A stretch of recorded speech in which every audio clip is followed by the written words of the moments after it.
मधील महिला डॉक्टर आत्महत्येचं प्रकरण आणि याच प्रकरणातील आरोपी गोपाळ बदनेचा पंढरपुरात सध्या शोध सुरू आहे। फलटण आणि पंढरपूर पोलिसांकडून आरोपीचा शोध घेतला जातोय।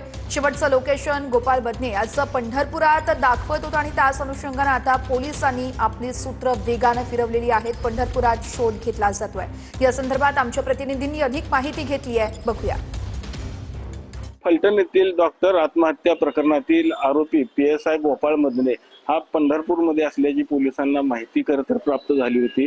त्यानंतर सातारा पोलिसांचं एक पथक असेल, त्याचबरोबर पंढरपूर येथील खरं पोलीस पथक असेल, पंढरपूर शहरातील जे प्रमुख लॉजेस आहेत किंवा प्रमुख रस्ते आहेत यावरती त्यांची खरं तपासणी सुरू असलेली आपल्याला पाहायला मिळत आहे। आता आपण बघू शकतो की पंढरपूरचे शहर पोलीस निरीक्षक विश्वजित घोडके यांचं जे पथक आहे आता खरं पंढरपूर येथील प्रसिद्ध असलेलं मोठं ऐश्वर्या लॉज इथे आलेलं आहे आणि संपूर्ण त्यांच्या डॉक्युमेंटची ते पाहणी करतात। तर अजूनपर्यंत गोपाळ बदनेचा शोध लागलेला नाही, मात्र पोलिसांचे शोध कार्य मात्र सुरू असलेलं आपल्याला पाहायला मिळत आहे।